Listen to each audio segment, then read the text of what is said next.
Hello friends, എല്ലാവർക്കും Phoenix കെയറിൻ്റെ പുതിയ വീഡിയോയിലേക്ക് സ്വാഗതം.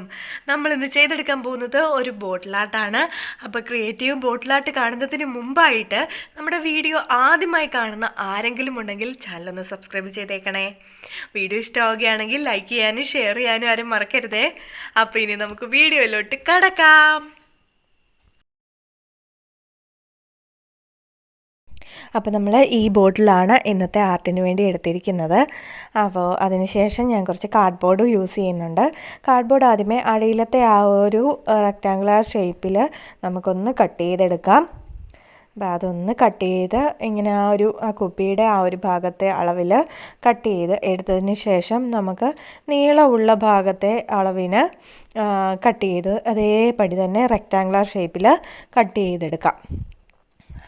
അതിനുശേഷം നമ്മൾ കുഞ്ഞ് റെക്റ്റാങ്കിളിൻ്റെ നടുവിലായിട്ടൊരു കുഞ്ഞു വട്ടത്തിലുള്ള കുപ്പിയുടെ കഴുത്തിനനുസരിച്ചുള്ള റൗണ്ട് വരച്ച് കൊടുത്ത് ഒന്ന് നമുക്ക് മുറിച്ച് മാറ്റാം. അതിനുശേഷം നമുക്കിനിയും ആ മുറിച്ച് മാറ്റിയത് രണ്ടാക്കിയിട്ട് നമുക്ക് ടേപ്പ് വെച്ചൊന്ന് കഴുത്തിൻ്റെ താഴെയായിട്ട് കുപ്പിയുടെ കഴുത്തിൻ്റെ താഴെയായിട്ട് ഒട്ടിച്ചിട്ട് ടേപ്പ് വെച്ചൊന്ന് ഒട്ടിച്ച് കൊടുത്ത് കുറച്ച് ഫെവിക്കോളൊക്കെ ഒന്ന് അപ്ലൈ ചെയ്ത് കൊടുത്തിട്ട് നമുക്കതൊന്ന് ഉറപ്പിച്ചെടുക്കാം.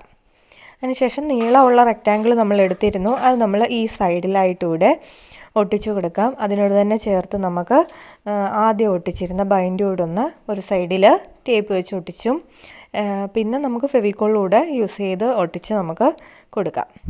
ഒന്ന് ഉറച്ചിരിക്കണം. അപ്പം അത്തരത്തിൽ ഒന്ന് ചെയ്തിട്ട് നമുക്കിനി അടുത്തത് വേണ്ടിയതായ കാർഡ്ബോർഡ് എന്ന് പറഞ്ഞാൽ ഈ കുപ്പി ബാക്കി ഭാഗം നമുക്ക് കവർ ചെയ്യാൻ വേണ്ടിയതായ അളവിലാണ്. അപ്പം മൊത്തത്തിലൊന്ന് കവർ ചെയ്യത്തക്ക രീതിയിലുള്ള അളവിലുള്ള കാർഡ്ബോർഡ് ഞാൻ ഈ എടുക്കുന്നുണ്ട് ഇവിടെ. അതിനുശേഷം എക്സ്ട്രാ വരുന്ന കാർഡ്ബോർഡ് നമ്മൾ കുറച്ച് ഭാഗമുണ്ട് എക്സ്ട്രാ വന്നേക്കുന്നത്, അപ്പം അതൊന്ന് കട്ട് ചെയ്ത് നമ്മൾ കളയുന്നുണ്ട്. അപ്പം അത് കട്ട് ചെയ്ത് കളഞ്ഞതിന് ശേഷം അറ്റം ഒന്ന് ടേപ്പ് വെച്ചൊന്ന് ഒട്ടിച്ചൊന്ന് ഫിറ്റാക്കി കൊടുക്കുകയാണ് ചെയ്യുന്നത്, അല്ലെങ്കിൽ അത് തുറന്നിരിക്കുമല്ലോ അതുകൊണ്ട്. അപ്പോൾ അതിനു വേണ്ടി അങ്ങനെ ഒന്ന് കവർ ചെയ്തിട്ട് അതിനി നമുക്ക് കുപ്പിയിലൊന്ന് ഒട്ടിച്ചു കൊടുക്കാം. അപ്പോൾ നമ്മൾ ആദ്യം ഒട്ടിച്ച ബൈൻഡിൻ്റെ ആ ഒരു കോർണറിലും ഒക്കെ ചേർത്ത് വേണം നമ്മളിത് ഒട്ടിച്ചു കൊടുക്കാൻ. അപ്പോൾ അങ്ങനെ എല്ലാം അപ്ലൈ ചെയ്ത് ഫെവിക്കോൾ യൂസ് ചെയ്തിട്ട് ഇങ്ങനെ ഒന്ന് ഒട്ടിച്ചു കൊടുക്കും. അതിൻ്റെ ഒപ്പം ഞാൻ ടേപ്പ് വെച്ചും കവർ ചെയ്ത് കൊടുക്കുന്നുണ്ട്, പെട്ടെന്ന് ഉണങ്ങാത്തത് കൊണ്ട്. അപ്പോൾ അതിന് ശേഷം ഞാൻ MC-യിലാണ് എടുക്കുന്നത്.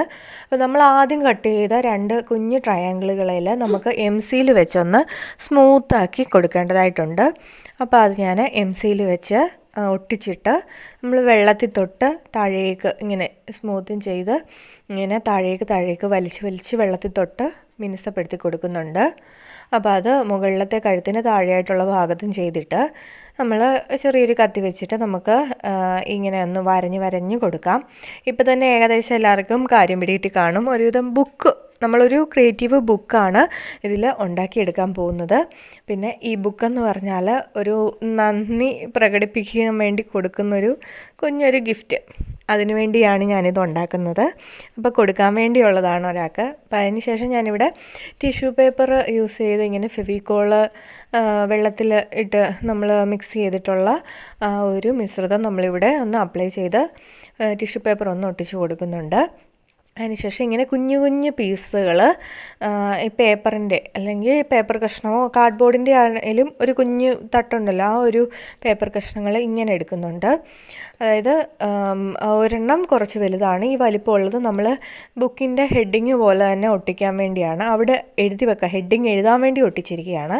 താഴെയായിട്ട് ഞാൻ എൻ്റെ തോട്ടായിട്ട് അല്ലെങ്കിൽ നന്ദി പ്രകടിപ്പിക്കാനാണെന്ന് പറഞ്ഞല്ലോ, അപ്പം അതിനുവേണ്ടി താങ്ക് യു എന്ന് എഴുതാൻ വേണ്ടിയുള്ളത് ഒട്ടിച്ച്. അതിന് ശേഷമുള്ള ഈ നീളത്തിലുള്ള 4 ഉണ്ട്. അത് ഞാൻ ബുക്കിൽ നമ്മൾ പണ്ടത്തെ ബുക്കിലൊക്കെ കാണാറുള്ള പോലെ ഇങ്ങനെ വലിയ ബുക്കുകളിലുള്ള പോലെ ഇങ്ങനെയൊന്ന് ഒട്ടിച്ച് കൊടുക്കാൻ വേണ്ടിയാണ് കട്ട് ചെയ്തത്. അപ്പോൾ അതിന് ശേഷം ഞാൻ ബുക്ക് ഒന്ന് കവർ ചെയ്തെടുക്കണമല്ലോ നമുക്ക് പെയിൻറ്റ്.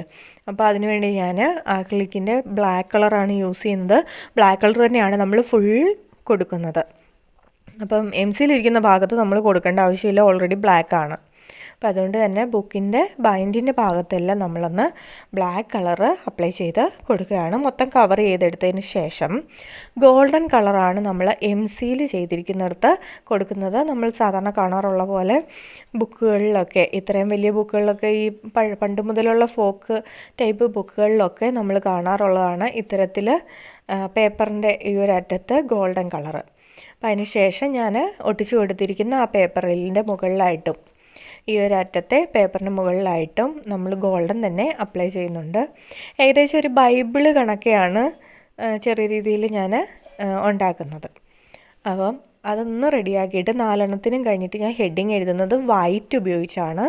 ബ്ലാക്കിൽ വൈറ്റ് ആകുമ്പോൾ നല്ലോണം എടുത്ത് കാണുമല്ലോ, അതിനു വേണ്ടിയാണ് വൈറ്റ് യൂസ് ചെയ്യുന്നത്.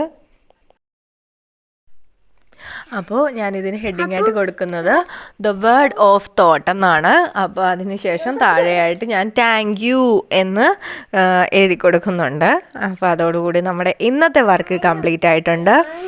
വർക്ക് നിങ്ങൾക്ക് ഇഷ്ടപ്പെട്ടുവെങ്കിൽ വീഡിയോ ലൈക്ക് ചെയ്യാനും ഷെയർ ചെയ്യാനും ആരും മറക്കരുത്. അപ്പോൾ സംഭവം പൊളിയല്ലേ, ഒരു പ്രത്യേക ഫീലാണ് അത് കാണുമ്പോൾ. നമുക്കൊരു പണ്ടത്തെ ലൈബ്രറിയിലൊക്കെ പോകുന്ന ഒരു അവസ്ഥയുണ്ടല്ലോ, ഒരു ഫോക്ലോറിൻ്റെ ആ ഒരു ഫീലാണ് എനിക്ക് തോന്നുന്നത്. അപ്പോൾ ഇനിയും അടുത്ത വീഡിയോയുമായി ഞാൻ എത്തുന്നിടം വരെ ടാറ്റാ.